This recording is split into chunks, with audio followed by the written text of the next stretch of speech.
그가 베드로와 요한이 성전에 들어가려 함을 보고 구걸하거늘.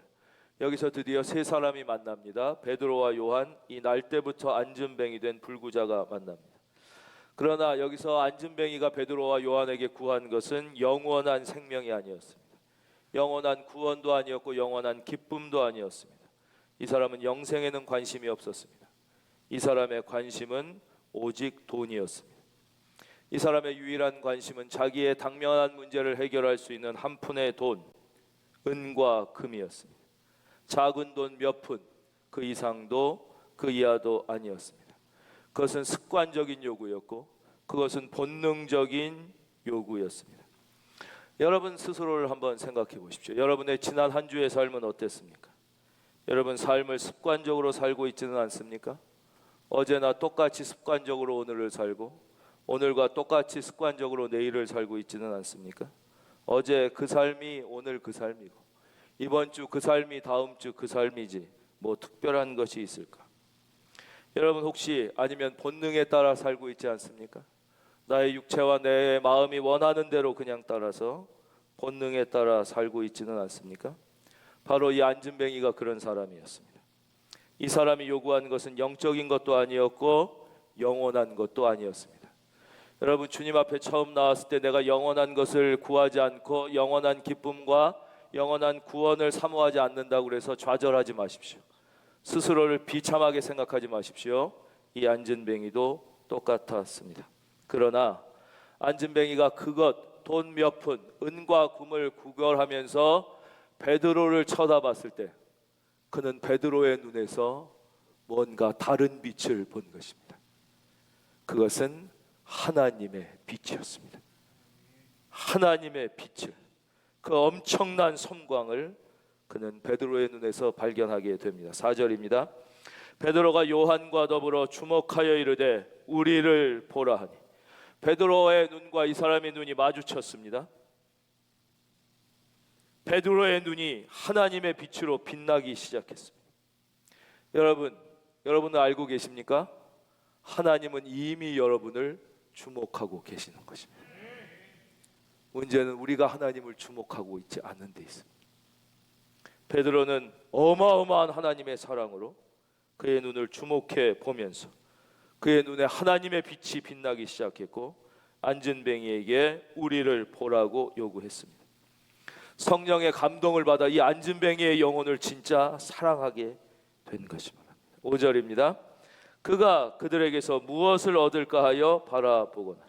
베드로가 나를 집중해서 봐라 이렇게 얘기했는데도 이 사람은 아직 온전히 깨닫지 못했습니다. 이 사람은 여전히 자기 속에 있는 습관과 본능, 인간적인 기대 이상을 갖고 있지 못했어요. 그러나 그를 향한 하나님의 축복은 이미 베드로를 통해서 시작되고 있는 거예요. 그를 위한 기적이 준비된 것이. 여러분을 위하여 하나님의 축복의 기적이 예비되어 있다는 사실을 믿으십니까? 준비되어 초자연적인 사건이 무엇을 얻을까 하여 바라보고 있는 그의 눈앞에 하나님의 기적이 일어났죠. 바로 6절입니다. 베드로가 이르되 은과 금은 내게 없거니와 내게 있는 이것을 내게 주노니 나사렛 예수 그리스도의 이름으로 일어나 걸으라. 오늘 이 말씀을 우리가 다 함께 읽겠습니다. 3장 6절을 모든 예배 드리는 분이 같이 읽습니다. 시작. 베드로가 이르되 은과 금은 내게 없거니와 내게 있는 이것을 내게 주노니 나사렛 예수 그리스도의 이름으로 일어나 걸으라. 베드로의 입에서 나온 이 말은 이 안진뱅이가 전혀 기대하지 않았던 내용이에요. 아니 도저히 기대할 수도 없었던 내용입니다. 상상할 수도 없었던 얘기입니다. 그는 자기가 일어나서 걸을 수 있다는 것은 아예 꿈에조차도 생각지도 못해. 이건 100% 불가능한 일이에요. 그런데 베드로의 입에서 놀라운 말이 나왔습니다. 네가 요구하는 은과 금은 나에게 없다. 그런데 나에게 있는 것이 있다. 나는 그것으로 너에게 주고 싶다. 그것은 곧 나사렛 예수 그리스도의 그 이름의 능력, 그 이름으로 일어나 걸어라. 여러분 이 말을 할 때 베드로가 제정신이었을까요? 제정신이 아니었을 것입니다. 제정신을 가진 사람은 이런 말을 할 수가 없습니다. 여러분 이게 제정신을 가질 수 있는 인간이 할 수 있는 말입니까? 그러나 베드로의 입에서 이 말이 나왔습니다. 여러분, 바로 이것이 오늘 교회가 해야 할 말입니다. 이것이 바로 오늘 저와 여러분이 해야 할 말인 것입니다. 초대교회에는 은과 금이 없었습니다. 그러나 내게 있는 것으로 네게 주노니 곧 나사렛 예수 그리스도의 이름으로 일어나 걸으라 라고 말할 수 있는 예수 그리스도의 이름이 있었습니다. 그러나 오늘날 우리의 교회는 은과 금으로 기둥을 만들고 대리석으로 바닥을 깔아서 어마어마한 교회 성전을 짓고 땅도 많고 집도 많고 사람들도 어마어마하게 많습니다. 이제 교회 곳간에는 은과 금이 많습니다. 그러나 우리는 나사렛 예수 그리스도의 이름의 능력을 잃어버린 지 오래됐습니다. 여러분, 이 이야기가 비단 수백 년 전 중세교회에만 해당되는 이야기라고 생각하십니까?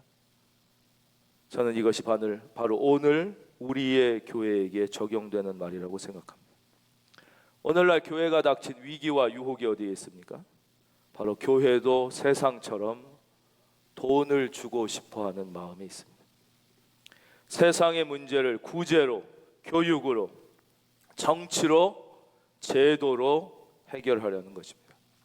구제는 당연히 중요하죠. 교육도 중요하죠. 정치도 중요하죠. 제도도 중요하죠. 그러나 교회의 본질은 은과 금이 아니라 예수 그리스도의 이름이며 그 이름의 능력이며, 구제와 교육은 중요합니다. 그러나 교회가 구호단체가 돼서는 안 됩니다. 구제를 당연히 해야 되죠. 그러나 구호단체가 돼서는 교회는 당연히 교육을 해야 되죠. 그러나 교회가 교육기관이 돼서는 안 돼요. 교회는 세상을 개혁해야 합니다. 그러나 교회가 정치단체가 돼서는 안 되죠. 교회는 이 시대의 정의를 실현해야 하지만 교회가 정의구현단체가 돼서는 안 돼요. 다만 이 모든 것이 가능하도록 예수의 이름으로 기도하며 영적으로 훈련하며 사랑으로 섬기는 것, 이것이 교회의 본질이며 성도의 본질입니다. 여기서 아주 중요한 말씀을 드리겠습니다. 바로 여기에 세상이 원하는 것과 하나님께서 주시고자 하는 것이 다르다는 것을 우리는 깨닫게 됩니다. 다시 바꿔 말하면 우리들이 원하는 것과 하나님이 주시고 싶어 하시는 게 다르다는 것입니다. 여기에 오늘 우리의 결정적인 문제가 있습니다. 이 안진뱅이가 원하는 것은 뭐냐? 은과 금이었습니다. 오늘을 살아갈 몇 푼의 돈, 경제 문제 해결이었습니다. 그러나 하나님이 주시고자 하는 것은 겨우 그 정도가 아니었다는 것이죠. 그에게 영원한 생명과 영원한 기쁨과, 이게 뒤에서 또 설명드리겠지만 영원한 행복을, 할렐루야. 그래서 우리의 기도, 여러분 기도가 응답받고 싶으시죠? 그러기 위해서는 여러분의 기도가 하나님이 주시고자 하는 것과 일치하는 기도를 드릴 수 있어야 돼요.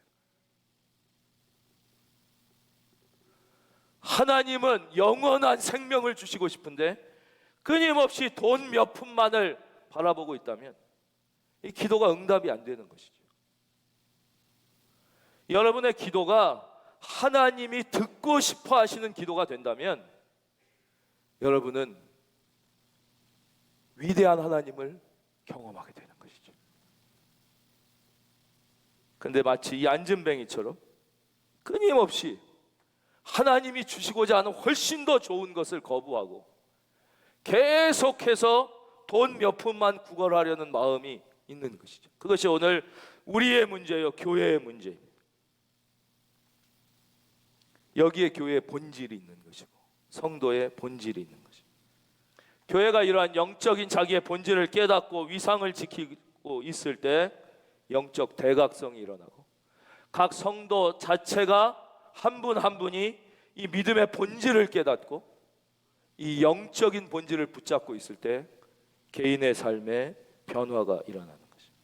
이것이 바로 1907년 평양에서 일어났던 그 대각성 운동 같은 거죠. 여러분들이 잘 아시는 미국의 D.L. 무디 목사님이나 조지 휘필드나 조나단 에드워드, 그렇죠? 스코틀랜드의 존 낙스나 잉글랜드의 유명한 요한 웨슬레가 일으켰던 영적 대각성은, 영적 대부흥은 어떤 무브먼트나 인간인의 노력이나 기획에 의해서 일어난 게 아니라 교회가 교회의 본질을 지키고 나사렛 예수 그리스도의 이름의 능력을 붙잡고 그 위상을 지키려고 최선을 다할 때, 성도 한 사람 한 사람이 이 세상의 유혹과 세상의 돈 이야기가 아니라 하나님 앞에 더 본질적인 믿음의 본질을 이야기하기 시작할 때 여러분의 가정에 기적이 있기를 바랍니다.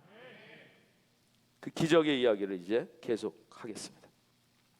바로 이것이 오늘 우리가 해야 할 일이며 교회가 감당해야 할 시대의 사명이죠.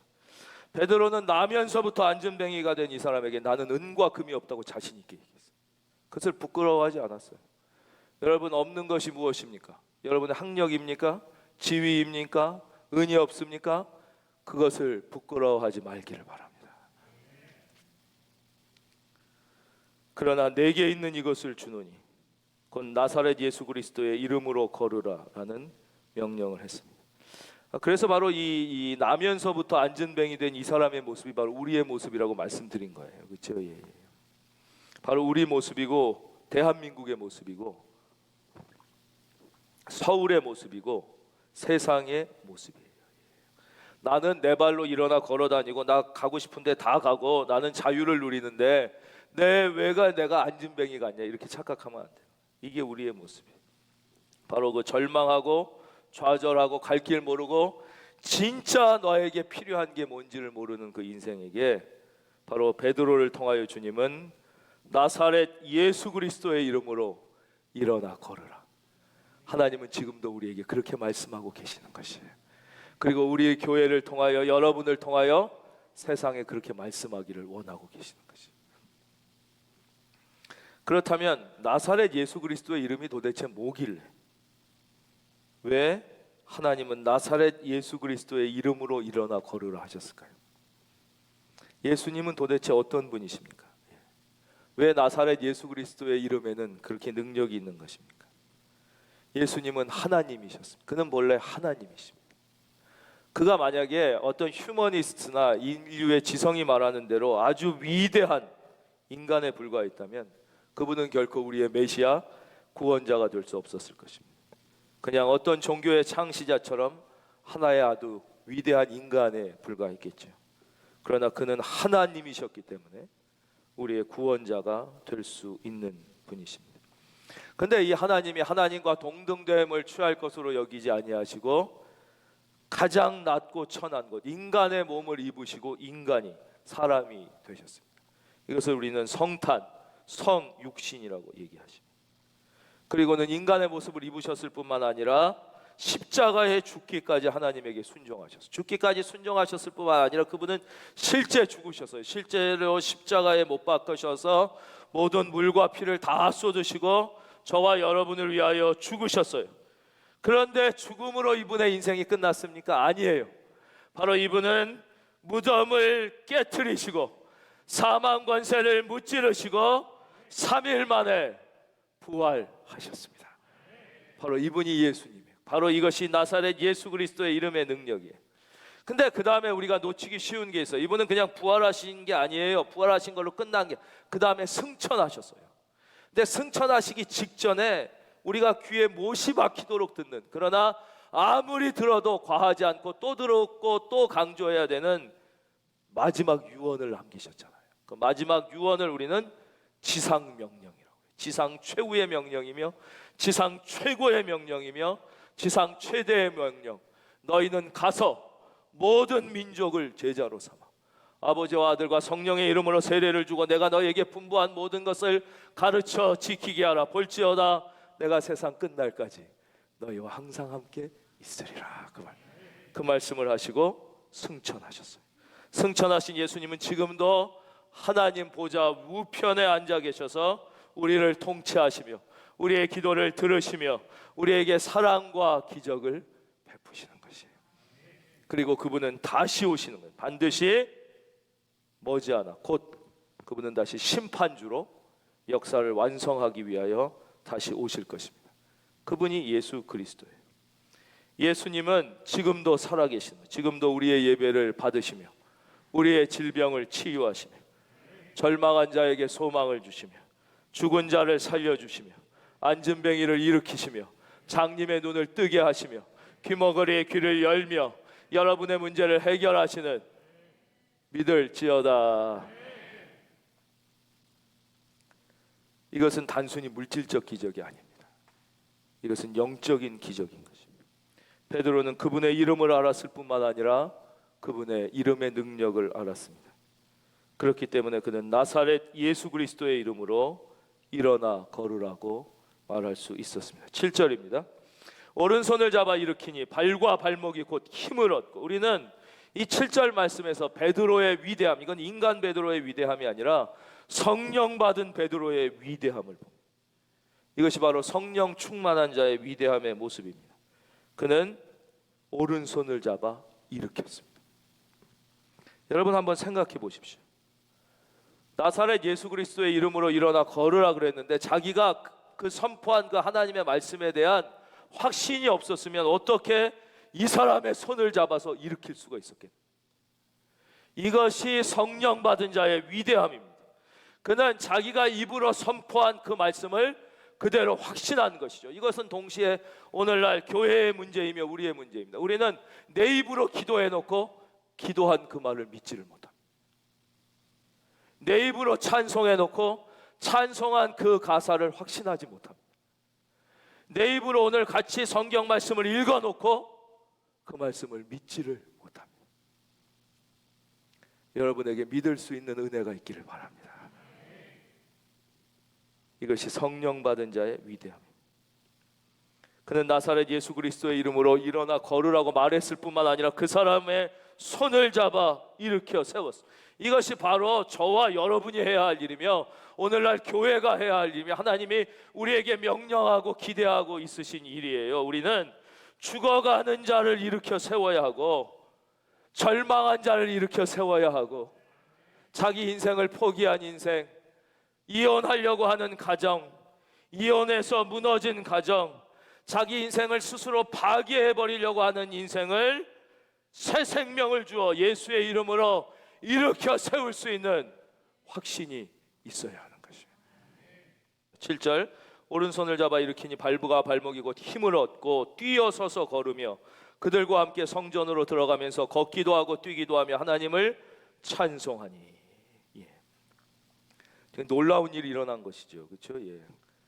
이렇게 나사렛 예수 그리스도의 이름으로 명령하고 오른손을 딱 잡아서 일으키니까 이 사람이 발과 발목에 힘을 얻은 거예요. 그러면서 뛰어서서 걸었어요. 이 사람이 걷기도 하고 뛰기도 하며 워킹 앤 점핑 앤 이런 일이 일어났다는 거예요. 2000년 전 예루살렘에서 이런 일이 일어났다는 거예요. 이제 사랑하는 성도님에게 묻겠습니다. 여러분, 이런 일은 2000년에만 일어나는 일일까요? 2000년 전에만 일어나는 일일까요? 아니면 오늘도 그런 일이 일어날 수 있을까요? 지금도 이런 일들을 하나님은 베풀어 주십니다. 이런 일은 오늘도 일어날 수 있습니다. 저는 이런 일이 우리 교회 안에서도 일어날 수 있다고 믿습니다. 앉은 뱅이가 발과 발목에 즉시 힘을 얻어 일어난다. 여러분, 이것은 우리의 경험과 합리가 거부하는 일입니다. 현대 과학은, 현대 의학은 이것을 부정합니다. 그러나 성경은, 하나님의 말씀은 이것이 가능하다고 말합니다. 저는 하나님의 말씀에는 능치 못함이 없음을 믿습니다. 마리아가 그러잖아요. 남자를 알지 못하는데 제가 어떻게 임신할 수 있습니까? 여러분, 예수 믿어도 그런 마음을 가질 수 있다니까요. 마리아도 그랬잖아요. 아니, 남자를 알지 못하는데 내가 어떻게 아이를 임신할 수 있겠습니까? 그런 마리아에게 하나님은 천사를 통해서 이렇게 말씀하셨어요. 하나님의 말씀에는 능치 못함이 없습니다. 이 말씀을 듣자마자 마리아가 마음을 바꿉니다. 주의 계집종이 오니 말씀대로 이루어질지어다. 바로 그 순간 성령으로 예수님이 잉태되셨습니다. 순종하는 순간에 남자를 모르는 여자가 예수님을 잉태한 것입니다. 여러분, 이게 단군 신화나 박혁것의 신화 같은 신화나 전설이라고 생각하십니까?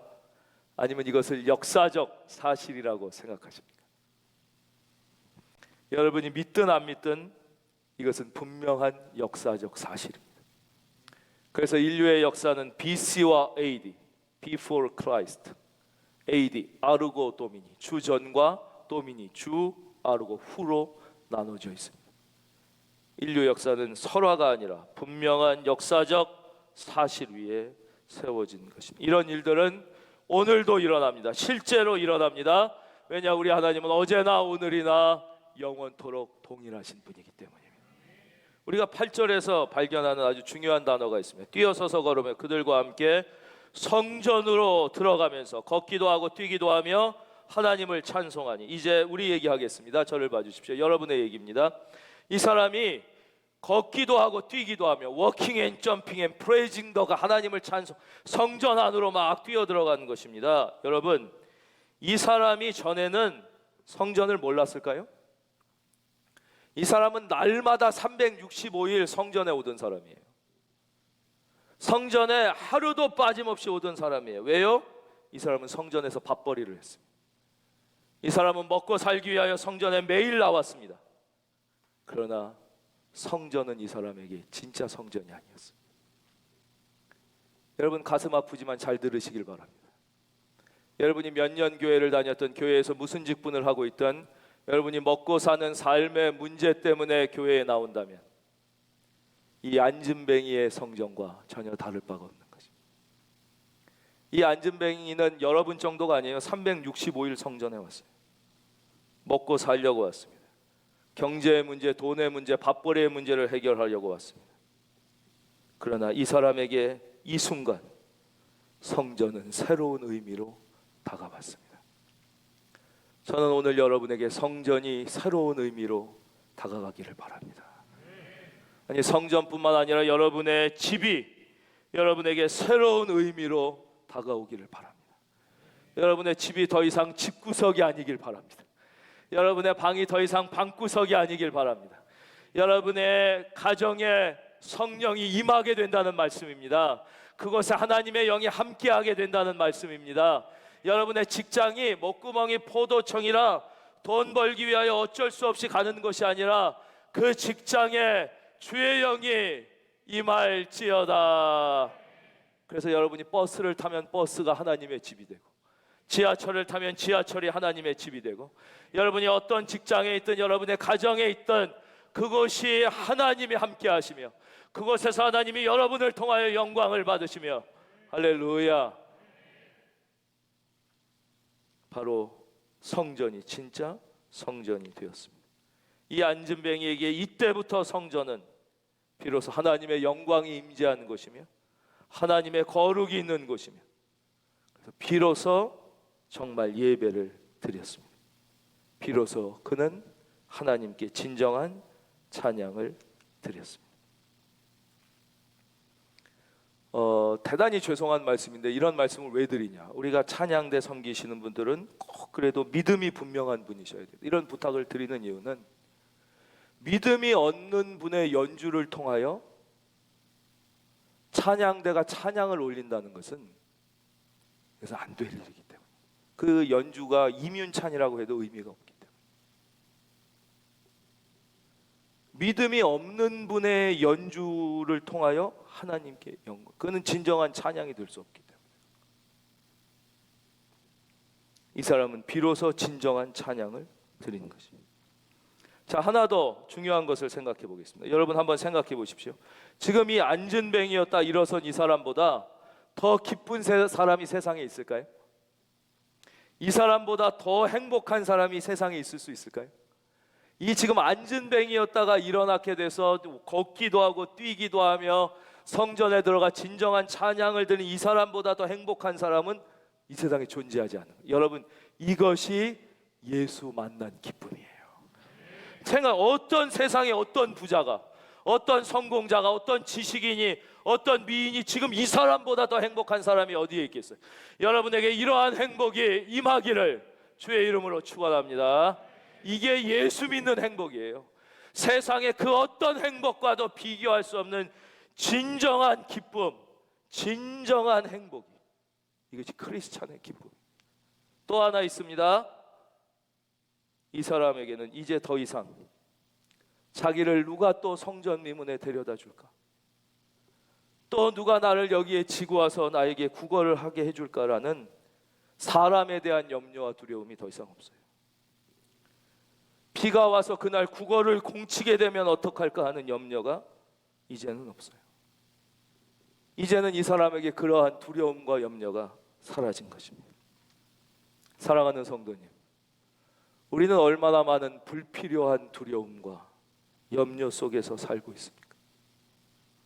오늘 이 시간 여러분의 영혼에 이 불필요한 두려움과 염려가 사라질지어다. 이것이 예수 믿는 것입니다. 이제 이 안진뱅이에게는 더 이상 오늘 비 와서 난 공치면 뭐 먹고 사나? 아니 또 이 돈 구걸하면 저놈들이 등쳐먹으면 어떡하나? 아니 저 사람들이 나를 믿게 봐서 이 자리에 안 데려다 주면 어떻게 하나? 그런 두려움과 염려가 다 사라지는 거예요. 이 사람이 자기가 원했던 돈 몇 푼이 아니라 하나님이 주시고자 하는 진정한 생명을 받는 순간 그의 인생에서 모든 불필요한 두려움과 근심이 일시에 사라지게 되는 것이 오늘 이 시간 여러분에게 이러한 기적이 일어나기를 축원합니다. 이게 바로 예수 믿는 기쁨인 거죠. 또 하나 놀라운 사실이 있습니다. 저는 이 이야기를 얘기하면서 여러분에게 드라마 얘기를 하나 해드리려고 해요. 바로 몇 년 전 아마 KBS가에서 했던 동백꽃 필 무렵이라는 드라마. 보신 분이 혹시 계실지 모르겠네요. 여기 주인공 이름이 동백이에요. 공효진 배우가 주연을 했는데, 동백이는 과거가 아주 비참한 사람이에요. 그 7살의 엄마가 자기를 버렸어요. 그래서 자기가 버림받은 날이 생일이 됐어요. 그러니까 얘는 생일이 올 때마다 괴로운 거예요. 그 고아로 자라가지고 사람들이 고아라고 다 불쌍히 여겨주지만 얘가 자기 자식 친구가 되려고 그러면 그건 다 싫어하는 거예요. 그렇지 않겠어요? 고아에서 불쌍히 여겨주지만 얘가 자기 자식의 친구가 되는 건 다 싫어하는 거예요. 이 등한시하고 그런 인생을 살았어요. 자기가 잘못한 거 하나도 없는데. 그러다가 또 20대 초반에 어떤 남자를 만나서 덜컥 임신을 해버렸어요. 결혼도 안 하고 얘를 낳았는데 남자애는 떠나갔어요. 그래서 미혼모가 됐어요.